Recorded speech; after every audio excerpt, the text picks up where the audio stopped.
What's up guys, Bloodshed here, bringing you the Wizard Firebird push build for Diablo 3, patch 272 and season 25. We're already up to 25, man. So Firebird's gone through a lot of revamps and changes over the PTR. I mean, it just got redesigned, I think last season, last patch itself. So now they had cut the set damage in half, as you can see, and then they reverted it. But now everything's reverted and back to the way it was last season, but now pets don't benefit from the trigger effect. So we used to use mirror images to apply the damage of our 6-piece bonus to the mobs, so then we can do the damage to them, but now that does not work. So it's no longer like a pet application kind of build. Now you have to manually apply your damage bonus. We're gonna get into gameplay and all that, but I wanna go through the set bonus for you guys so you kind of understand what happened to the set. So Disintegrate ignites enemies, causing them to take 3000% weapon damage per second until they die. So you wanna dot everything with Disintegrate, even if you only kind of tap it a little bit. When you die, a meteor falls from the sky, revives you. This has a 60-second cooldown, so this is effectively like a cheat death, and it does stack with the other cheat deaths in the game.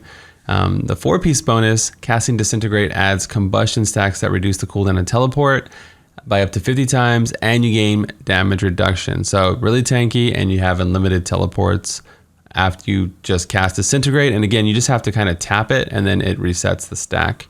And the 6-piece, you gain 5000% increased damage while Ignite is applied to a target. So again, igniting them is key, something I forget to do sometimes when I'm playing this new version of the build. Hitting an ignited enemy with a non-channeling fired spell. So you can't use a channeling effect, no like Death Wish or anything like that. Supposedly, that's what's working right now. Multiplied by combustion stacks, and pets cannot trigger this effect. So you can't use those good old mirror images anymore, sadly, with the build. Now we have to go other routes with it. One thing to note about the Firebird set is it's not like a traditional damage multiplier type thing. It's almost like you have a fire enchant, like you're enchanted with fire damage, and you need to apply that damage. So before, our images would apply this damage for us, right? So it's almost like you have this giant flame magic spell, and then the faster you apply it, the faster you do damage. But this time around, we are using a spectral blade build. So it's like a flame blade build. If that sounds familiar to you, there already was a flame blade build last season, because that was the second best version of Firebird, right? So we had this in the S tier. That was the Firebird build. And then Flame Blade was in the A+ tier. I was a big fan of Flame Blades. I thought it added more to the set. I always wanted to play a spectral blade wizard, and now that's going to be the meta for Firebird. Everything on the website will be updated before the season goes live.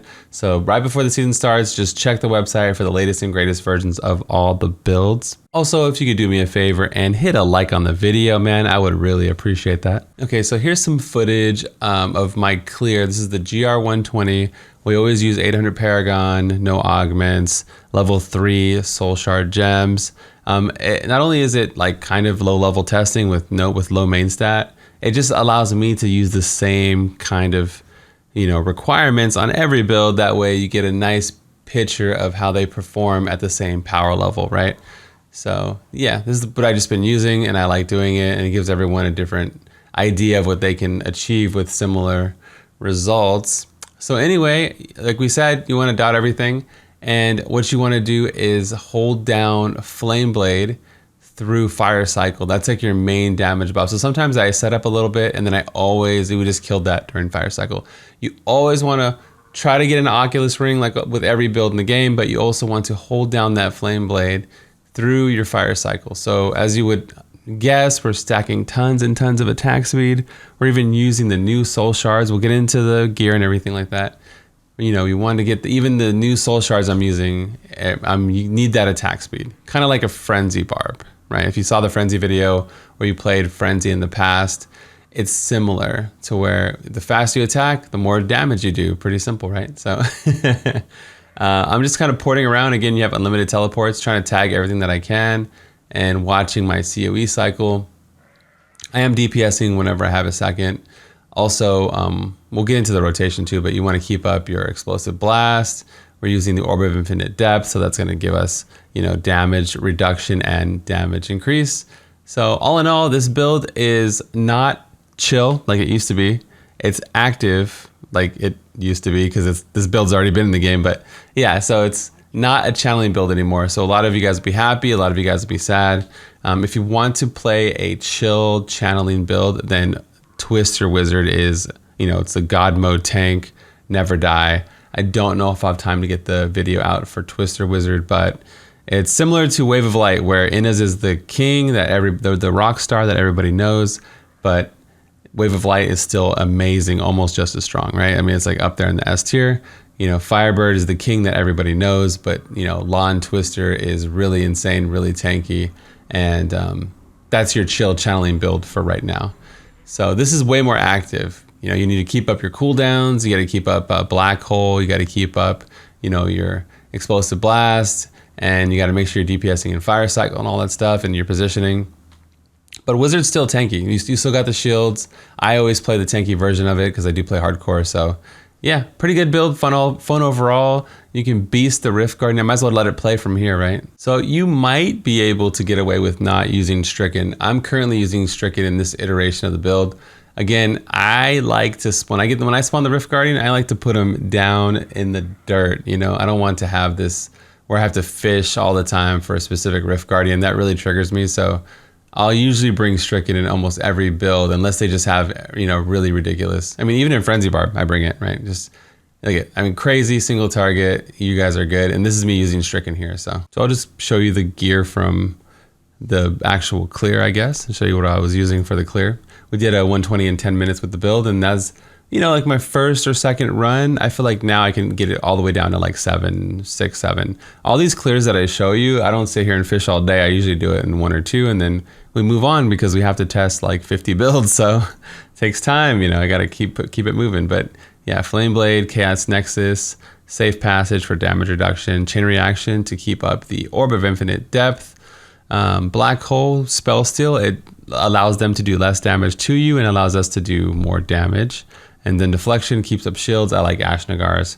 A lot of people are using other setups, like, using Real Royal Grandeur and Auguild and all kinds of stuff, COE. This is what I like to use, right? This is right here. This is my setup.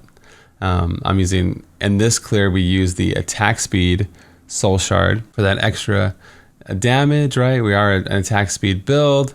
And I'm using the Terror Gem, but you could use the gem that does a lot of AoE damage. This one right here. This is one of the Shard of Hatred. You deal 15% reduced damage while you have 3 or fewer enemies.